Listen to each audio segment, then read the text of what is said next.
So I will get us started. And I will start by saying good morning and good afternoon and evening to everyone, and welcome to this fourth webinar in the AFI Company Training and Learning webinar series. This series is designed to help companies and other private sector colleagues understand and apply the accountability framework toward the overall goal of delivering on ethical supply chains. The topic we'll be covering today is on using the accountability framework in tandem with certification and other tools. And more specifically, they are those that are applied at the farm, ranch, or forest unit level to support ethical production. The framework is also designed to work closely with other tools such as reporting and assessment initiatives and platforms. And these topics were covered during our October and November webinars.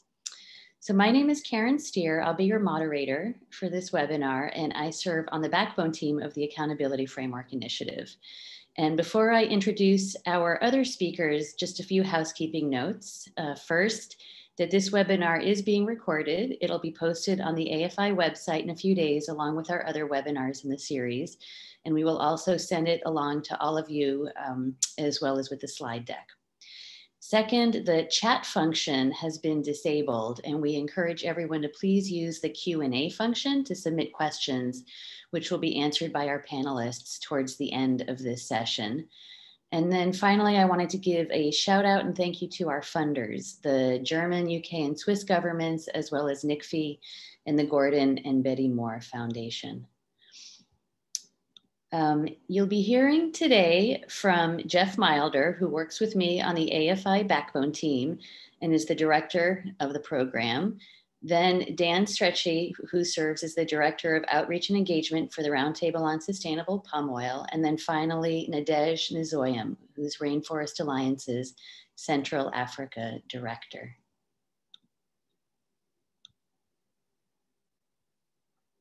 So we wanted to focus on this topic today because of the shared mission and objectives between the AFI and sustainability standards and tools. And in order to respond to and have discussion around a lot of the comments we've been hearing since launching the framework in June last year regarding how these all work together to help companies achieve supply chain goals.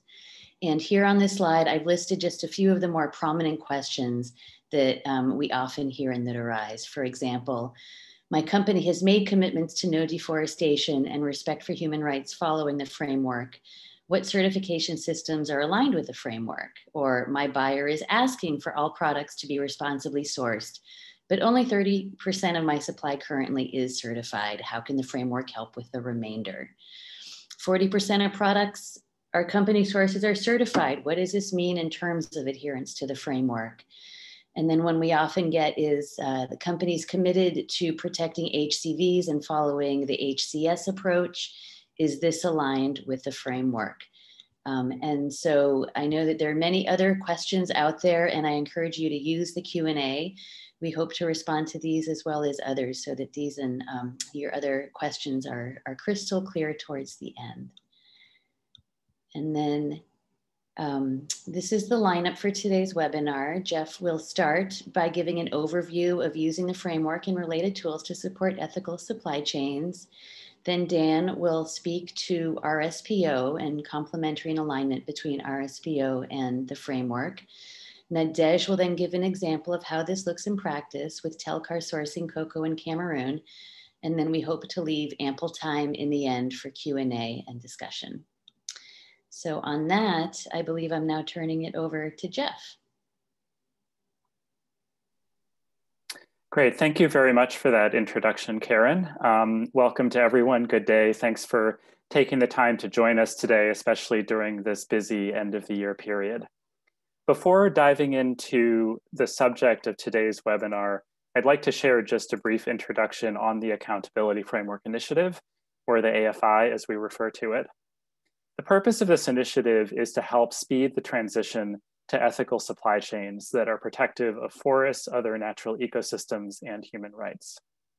The initiative does this in two ways. The first is by providing the accountability framework, which, as Karen mentioned, was launched last year and offers a clear roadmap for achieving and monitoring ethical supply chains. And the second is through the work of the AFI Coalition, which is a group of 23 environmental and human rights organizations representing both global and tropical country perspectives.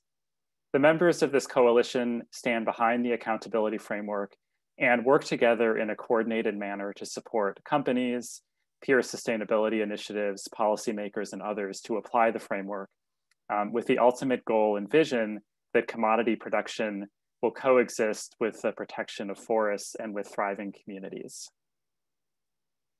So we use the term ethical supply chains to refer to the framework's topical scope, which includes halting deforestation and conversion linked to commodity production, as well as respecting human rights and supporting producer and community livelihoods.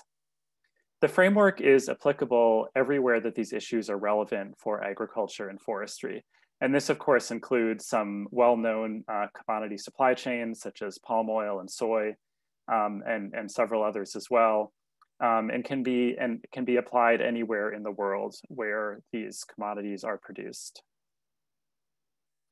More specifically, the accountability framework provides 12 core principles, together with supporting definitions and guidance, addressing every key aspect of what it takes for a company to establish ethical supply chains. So first, the framework addresses the content of company goals and commitments in core principles 1 through 3, covering deforestation and conversion, human rights, as well as the details of what a strong and clear commitment includes in terms of its specification. The second area of the framework addresses the implementation of these supply chain commitments, which of course is the most challenging part.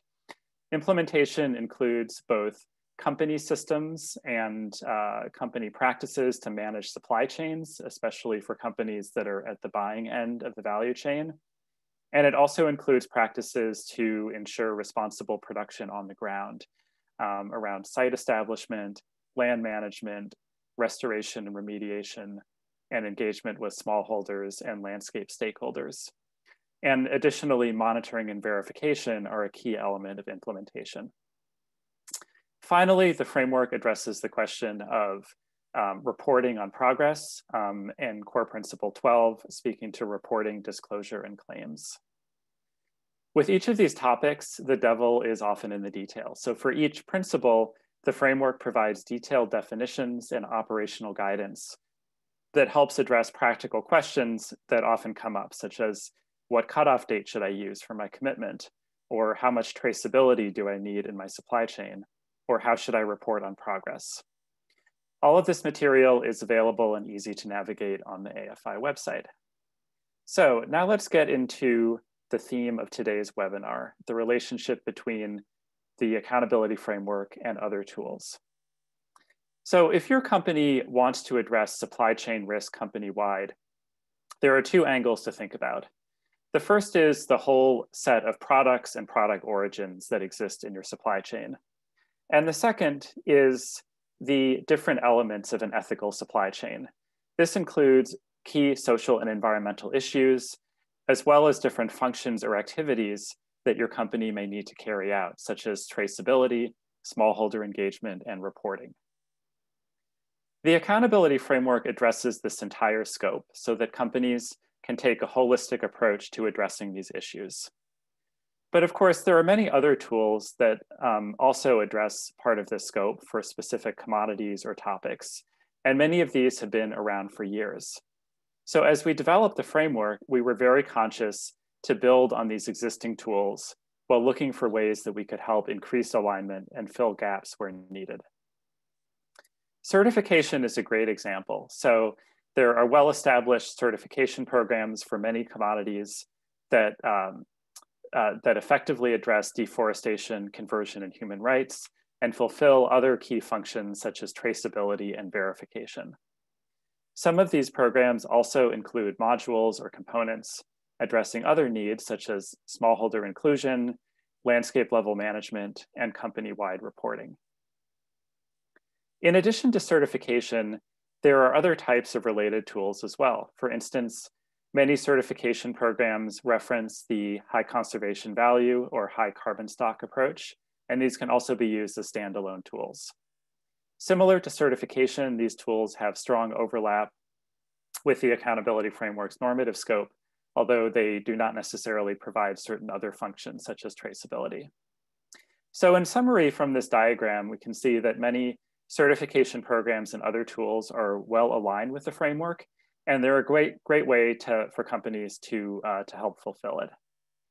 There are also some gaps on this diagram, for instance, when it comes to non-certified volumes and certain other company-wide functions such as reporting. Companies can use the framework to help fill these gaps as part of their overall ethical supply chain strategy. So let's look a little bit more deeply at the questions of alignment and complementarity. So more specifically, when can we say that a certification program is aligned with the framework? The answer is that if the requirements of the certification standard are equivalent to the respective core principles of the accountability framework, then certification can be used to fulfill those core principles for certified volumes. For example, if a certification standard prohibits deforestation and it includes definitions, cutoff dates, and other details that align with the framework's core principles on no deforestation, then we would consider that standard to be aligned with the framework on that topic.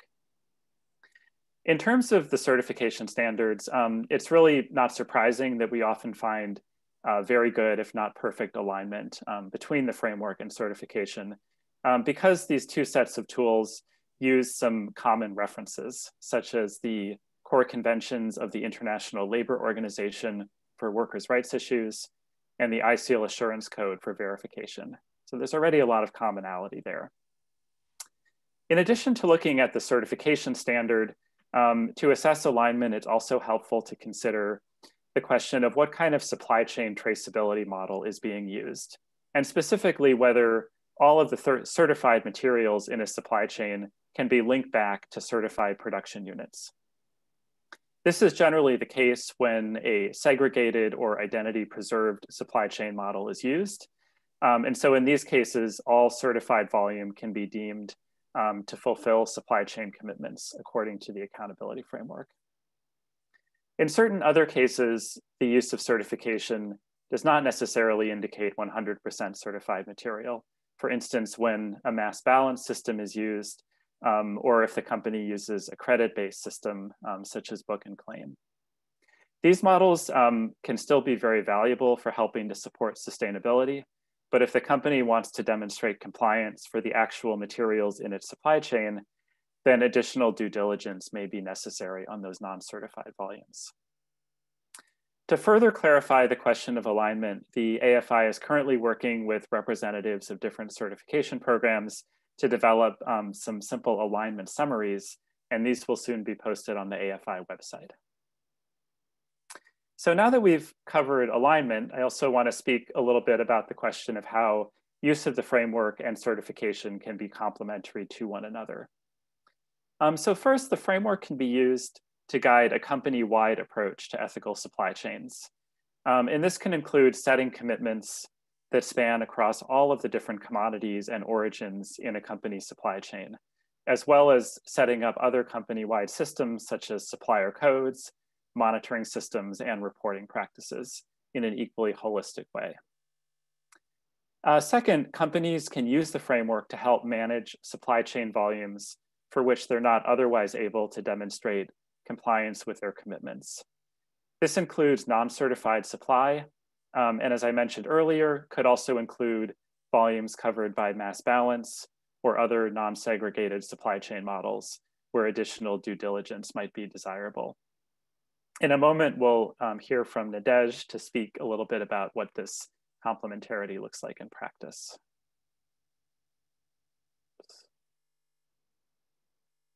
I also want to touch briefly on a few other key tools, which I mentioned earlier.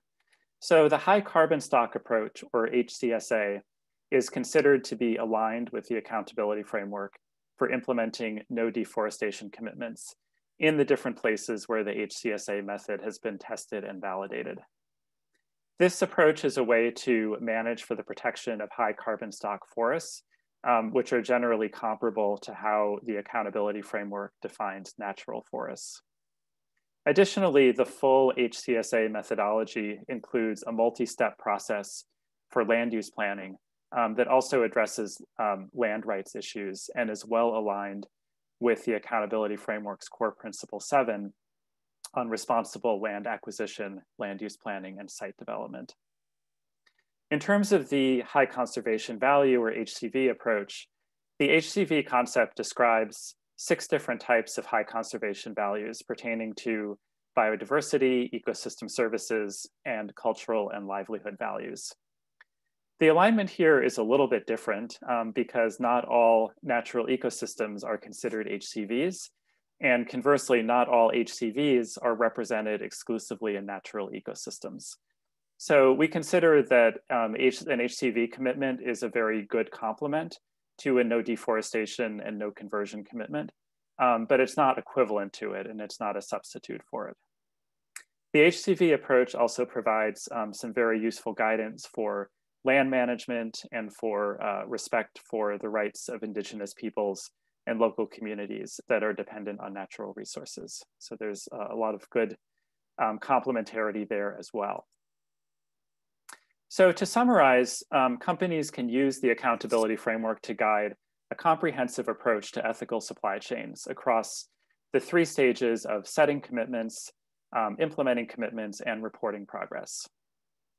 Companies can use it to establish company-wide supply chain commitments and reporting that spans all relevant commodities and origins in their supply chain. And when it comes to implementation, companies are certainly encouraged to make use of certification where it's available or feasible, and to supplement certification by using the framework to establish effective policies, practices, and systems to address volumes and topics that are not fully covered by certification, as shown here. Additionally, when certification is not used, the company will need to conduct, commission, or partner with others to provide reliable monitoring and verification according to the AFI guidelines. Speaking of verification, we are sometimes asked whether the framework has a verification mechanism, and the answer is no. And the reason is because our goal with the AFI was not to duplicate certification, but rather to complement it.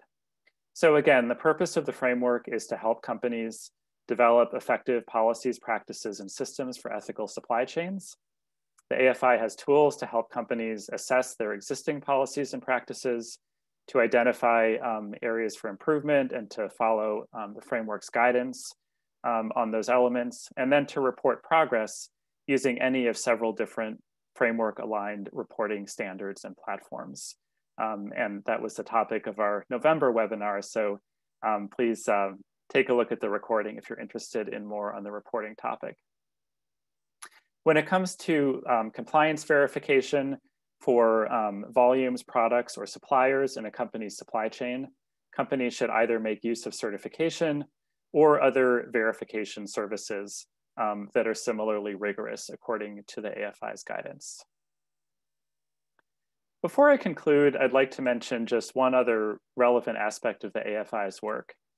When we launched this initiative in 2017, one thing we heard from companies is that they perceive there to be often an almost overwhelming array of different standards and tools. And they commented that anything that we could do to help align these around common definitions and elements would be very welcome. So we took this advice to heart, and our coalition does a lot of work behind the scenes with different standards and sustainability initiatives to help improve alignment.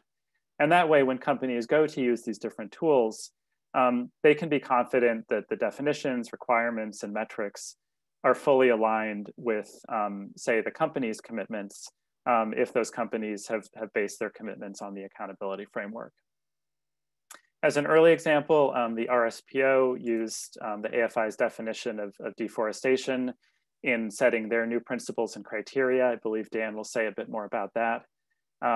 More recently, the framework has been used to help develop aligned standards for certification programs such as the Aquaculture Stewardship Council and industry initiatives such as the Global Platform on Sustainable Natural Rubber. And most recently, the Consumer Goods Forum has published palm and soy roadmaps for its forest positive coalition of action that also align with the framework.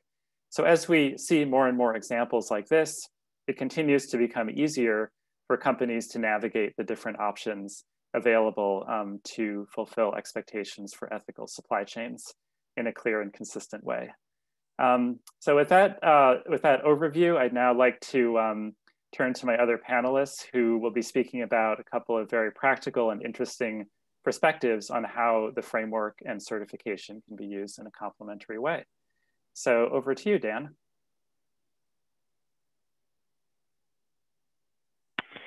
Thanks, Jeff. Thanks for having me. I can start my video here in a second. And so thank you for having me here today to talk about the RSPO and how we kind of fit into this system and how we complement and align with the AFI. I'd say the AFI and the RSPO, they do fit well together. Actually, I would say we're both of the P&C revision for 2018 and the AFI public consultations were both going together around the same time. So a lot of the same conversations were happening in different rooms, and what we've ended up with is, well, and I'd also point out that a lot of our membership was part of your steering committee. So a lot of the definitions match up very well with both the RSPO principles and criteria and the AFI. Certification is, yeah, for those that are not aware of the RSPO, obviously we're the leading standard on palm oil. And you know, we're a multi-stakeholder organization that's with the aim of transforming the full oil palm grower sector and the full palm oil industry. And what we're trying to do is really develop a system it's not going to make everyone happy. That's not our aim. Our aim is really to kind of to develop a system that is going to be transformative for the sector. So for the growers will have to give something up, and then the downstream, your consumer goods manufacturers, retailers, et cetera, your traders will also have to give something up. But we think that's the right approach. And since our founding in 2004, we're now about to pass the threshold of 5,000 members. So we've grown significantly in that time. And I think if you go to the next slide, if you look at what our membership has passed with that 2018 standard, it's probably one of the most advanced agricultural standards and comprehensive agricultural standards to date. We know that there's areas of refinement that are needed. There's work to be done on the assurance systems, but we do believe that these core principles are the way to approach our industry or that we cover. AFI specifically, if you look at the RSPO system, AFI can be very helpful in terms of helping companies realize their NDPE policies as it relates to palm oil. The definitions, as Jeff kind of covered, are extremely helpful. AFI also has good alignment in terms of getting companies to improve their systems. Previously, before becoming the O&E or Outreach and Engagement Director, I ran North America for the RSPO, and the awareness of certification in the US is quite low. So many times you're just working with companies to improve their systems, to have a policy.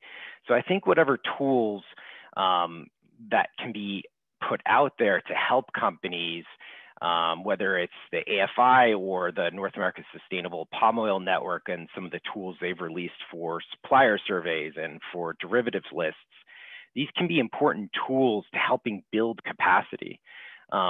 Obviously, the big players, they're going to have teams to deal with this. They're going to have teams that can they can allocate it.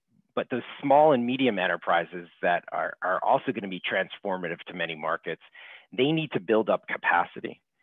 Also, there's good alignment in terms of due diligence. Making sure we're asking the right questions is really important.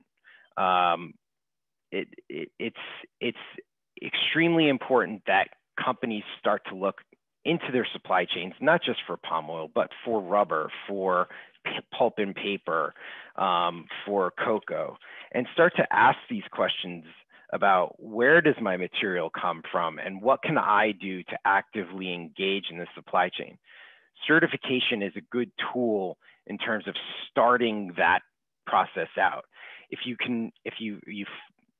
you're worried about a commodity, and I think you should worry about all of your commodities, honestly, you should think about where can I start? Well, certification is a very, it's not the only tool. It's not the only tool you should be using, but it's a great starting tool for you.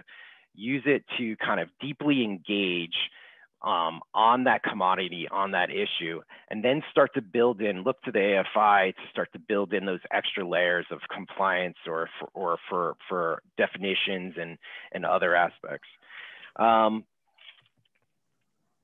In terms of complementing each other, I think the number one thing to point out is that both of our organizations want the same thing. We want to change the industries.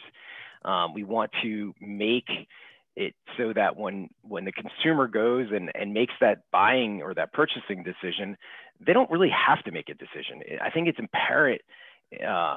It's important that companies make that decision for consumers so that they don't have to. Because quite frankly, in my opinion, if we're waiting for consumers to demand sustainably sourced products, we're going to be waiting too long.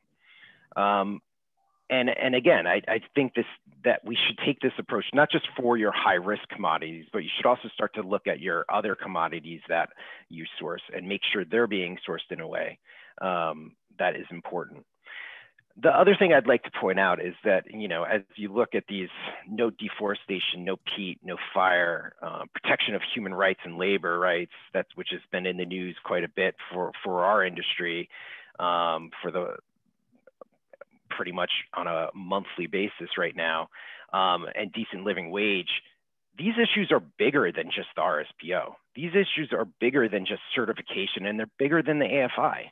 It's going to take us all coming to the table to work on these.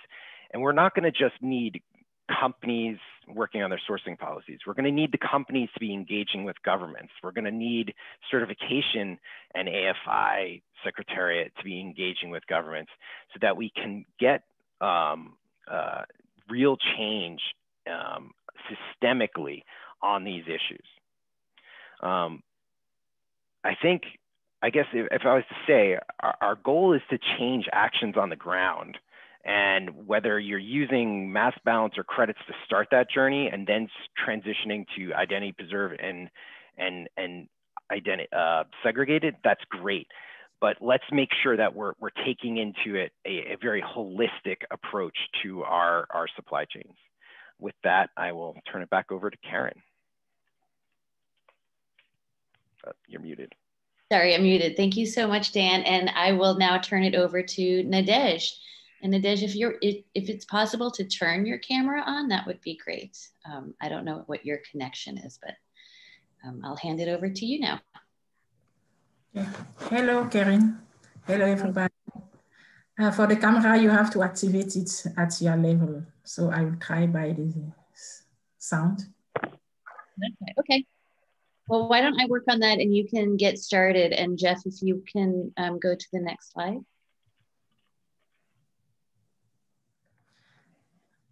The previous one, please.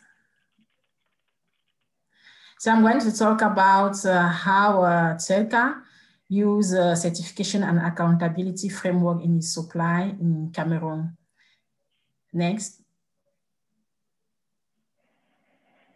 So Telca Cameroon is a cocoa trader, the main exporter for Cargill in Cameroon. And Cargill has a deforestation-free commitment for its sources. And in Cameroon, Telca is the main market leader for cocoa, about 31% of the total cocoa national production. And 50% of Telca volume is certified, UTZ certified. So as Jeff was explaining, Telca is capable of providing proofs through certification for half of his annual production, but still have the remaining half parts of it non-certified. So AFI appear as a good tool for Telca to fulfill Cargill commitment on deforestation free. And Telca was the first company in Cameroon to engage in the AFI process and work with the Rainforest Alliance and WWF in Cameroon to use the accountability framework and to test it in their supply chain. So how was the work done with Telca and Rainforest Alliance supported by WWF also? Next slide. Next slide, please. So the process with Telca started in 2019. And after a series of meetings about how to understand the accountability framework and how to use it to support the non-certified volume of Telca, we work on a work plan with Telca to really see how Principle 3 on specific engagement of Telca can be used, and also how Telca can better manage its supply chain. How can it comply with the Principle 6 of the AFI? So the action plan was ready by October. And the process started with a series of training of the non-certified supplier, one of the non-certified supplier of Telca in the Mintom landscape. It is around the Dja. For those who know Cameroon, the Dja is one of the most important forest reserves in Central Africa, and about 100 tons of cocoa is produced there per year. And Telca is the main supplier in the region. So it was really important for us to test the accountability framework tools in this area. So starting by training the producers, using the smallholders guidance, and also using the RFI, the Rainforest Alliance Sustainable Production Requirement to on these several trainings. And also at the level of the company, we work on assessing Telca sustainability policy and systems against the accountability framework. The aim of this assessment was really to see how Telca can better use the framework, how it can complement their engagement in certification, and how they can provide enough data using the framework to their main buyer, Cargill, to fulfill his deforestation-free engagement. And alongside the process of managing the supply chain, we came out with signing a partnership between Celca and this cooperative as an engagement of both parties in sustainable production and supply of cocoa. So what we can say that the AFI is really a good complement to certification, because it is really rare that a company, especially those working on smallholders product like cocoa, to have 100% of their volume that is certified. And it is useful to make sure that if you are engaged in deforestation-free commitment, it is not just the parts certified, that is good to report on, but you must also report on the other volume that is not certified. And at national level here in Cameroon, just about 10% of the national volume is certified. And the experience with Telca was really a good one for the uptake of accountability framework, and to prove to the companies that AFI is not a new certification tool, but it can complement what they are already doing in certification and really strengthen the implementation of their commitment around deforestation free. So there's still a lot to do, because there we are just talking about a experience in one supply area of Telca, and there's still a lot to do with the company and to make sure that the remaining 50% of their volume is at least sustainable, and AFI will be the best tool for that. So I will stop here, and I hope that I receive some questions to explain more what we are doing.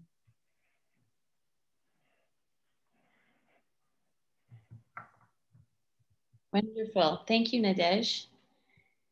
And I think with that, we can turn to some Q&A. And I've already received a few questions. I'd like to answer a few of them here first, which is, Jeff had mentioned that AFI will be doing some assessments of how various certification systems align with AFI. And the question is, when will those be posted onto the website?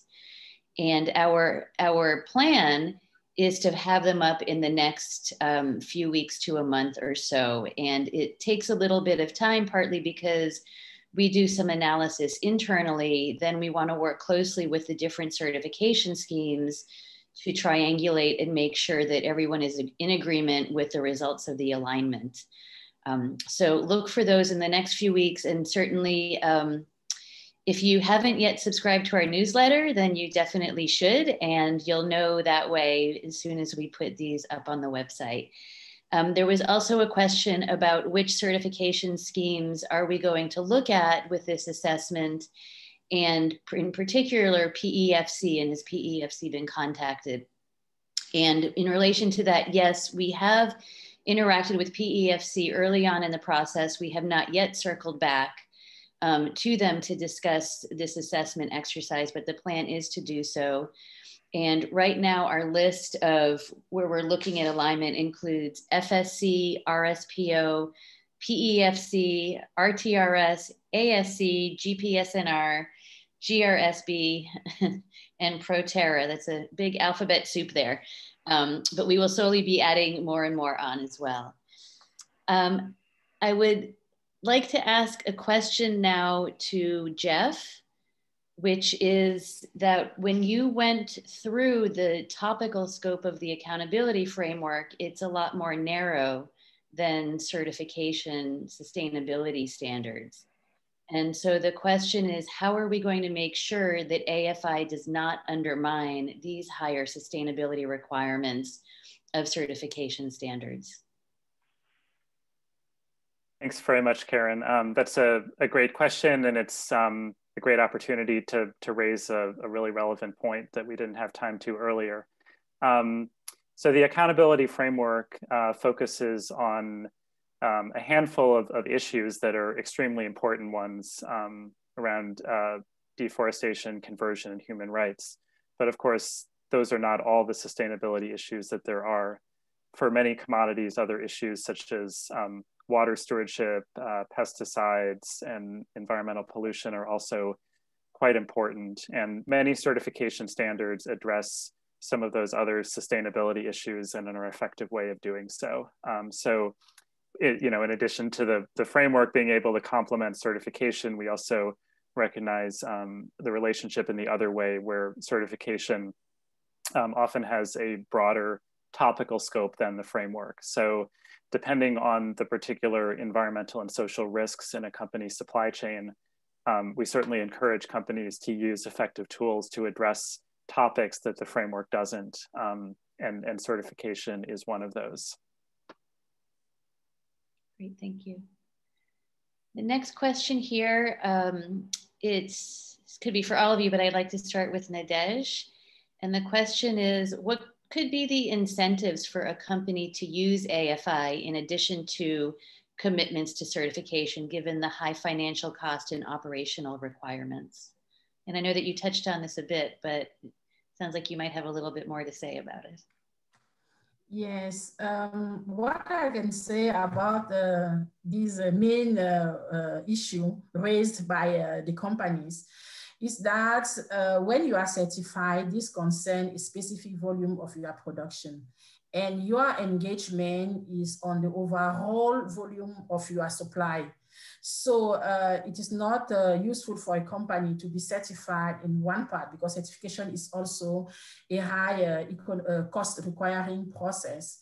But you also have to prove that you are not involved in deforestation in the other part of your supply. All certification standards or the deforestation-free commitment are not just for a small part of your production.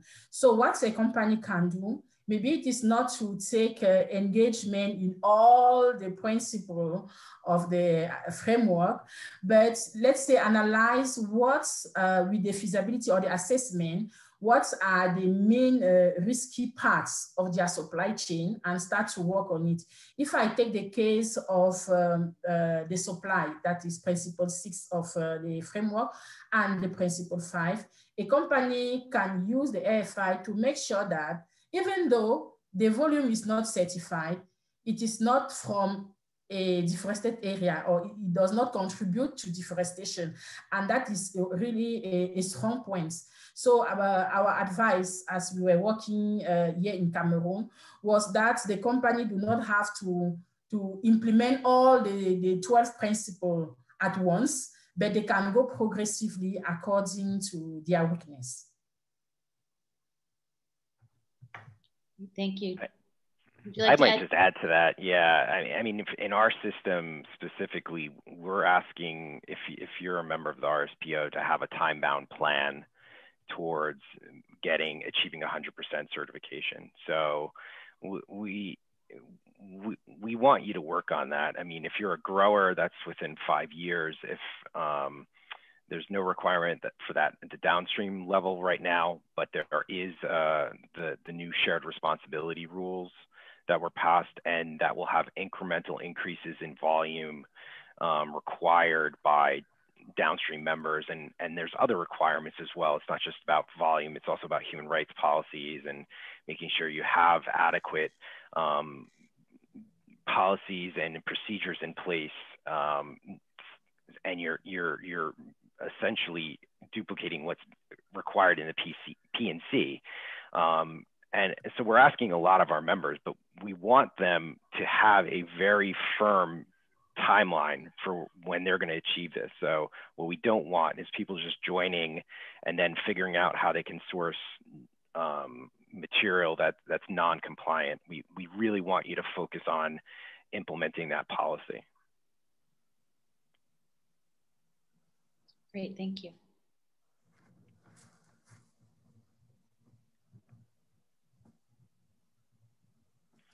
The next question here, I forgot when I was listing the different certification standards we'll be looking at. The RA standard is also included within there. So I just wanted to add that piece. Another question here is, given the fact that there are different levels of rigor within certain certifications, what steps can certification bodies do to ensure that companies are not utilizing the certification as part of a greenwashing effort? And maybe Dan, this one would be good for you to take a first. Sure.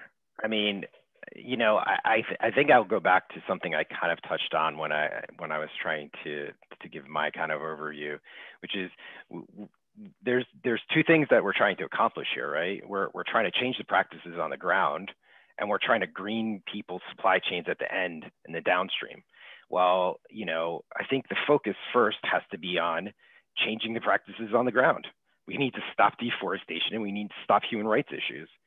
And if we use transitory tools like mass balance and credits to start that work, I think that's okay. Then you can work on the the traceability stuff while you transition to segregated or identity preserved.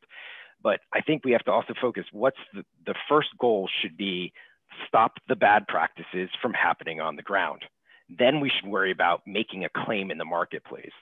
Because, so, I mean, this is my personal opinion, but I think we have to remember what's the ultimate goal of what we're trying to achieve here.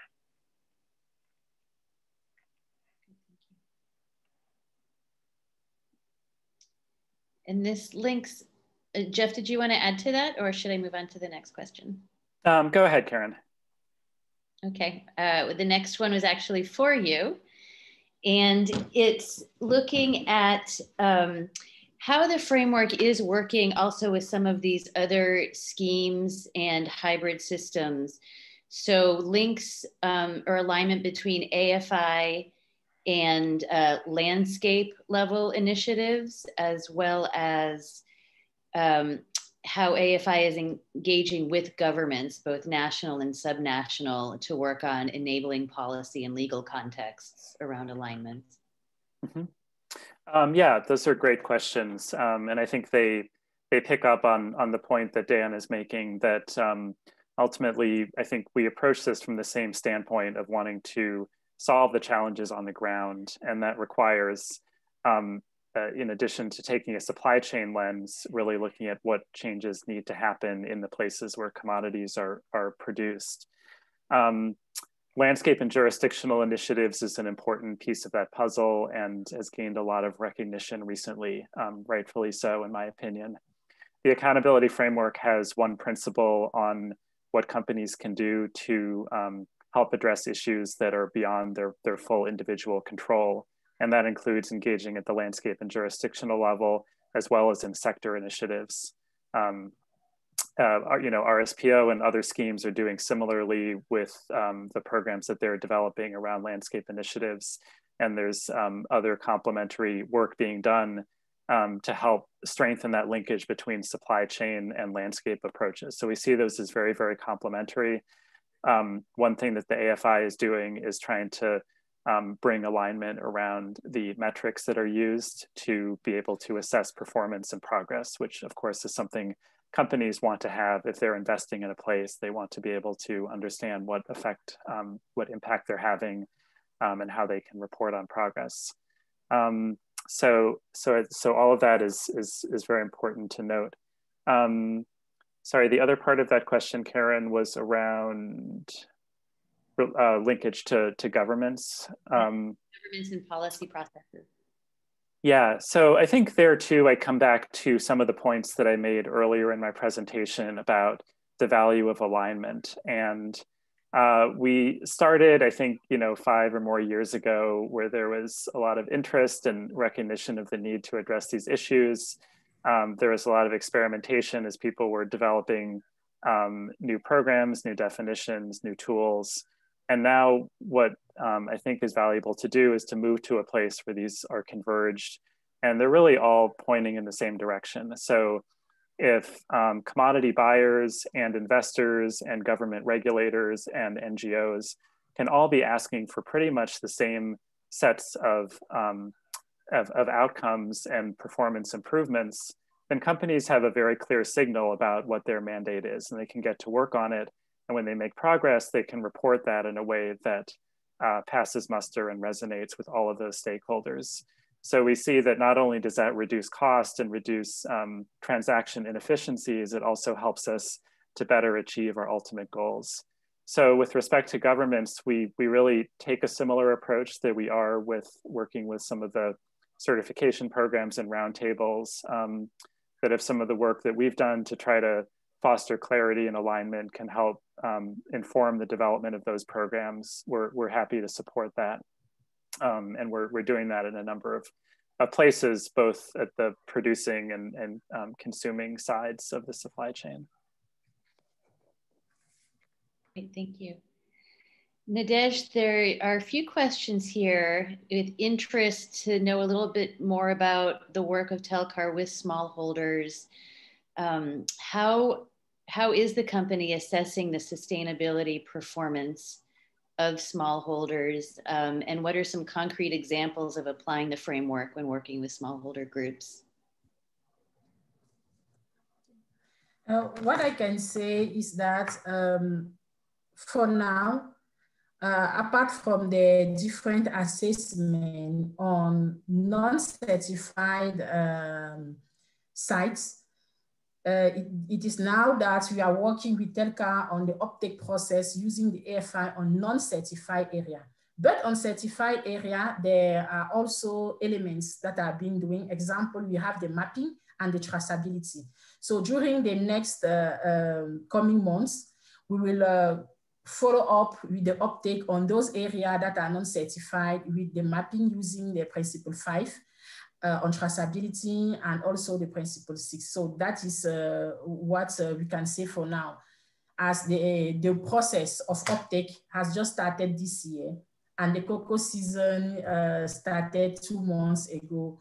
So the focus was really on making sure that the farmers are not located in the protected area without going for the overall polygon mapping and so on, but really on the localization, the geolocalization of those farms that is already, that is being doing.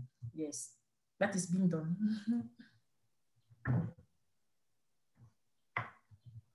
Great, thank you. We have a question here wanting a little bit more information on how AFI plans to do these alignment exercises with the different certification schemes and on how we will best evaluate compliance with the AFI core principles. And I'll just say a little bit to that, which is these are desk-based exercises. We're essentially looking at the various certification schemes, principles, criteria, indicators, and how those compare to those core principles and definitions within the accountability framework. It is not meant to look at overall on the ground performance. So we will look at, are there requirements around accreditation and auditor competence and so on, but we will not then look and say, well, how is that certification scheme or those certification bodies accredited to that scheme actually performing? That goes beyond the intent of what we aim to do. And the AFI really does not mean to be an arbiter of what certification systems are good and not so good. It's really to respond to the many requests that we've gotten from companies and other users who want to apply the framework as well as certification and just want a sense on how they match up, particularly around the issue of definitions. So that's what you'll be seeing when we put out these assessment summaries. And hopefully that answers your question. Let's see, how are we doing on time? Maybe one more question before I wrap us all up.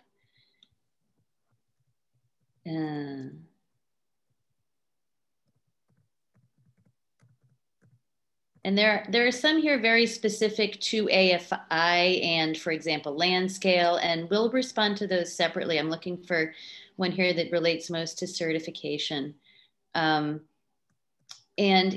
so here's one question that, Jeff mentioned that when we look at alignment, we're looking not just at what the certification standard says, but also the supply chain scheme and whether it's 100% or whether it's mass balance credit and so on. And so a question is, and I know that, for example, FSC, for their non-certified volume, they have controlled wood, which is a certain level of due diligence on that non-certified supply. The question here is for RSPO, first of all, what are the requirements for moving from mass balance to segregated, which you already answered a little bit, but then as that is happening, are there any considerations for how to put more control around that non-certified volume? Sure. I think there are new requirements. The shared responsibility requirements do contain provisions to move companies from credits and mass balance to other supply chains.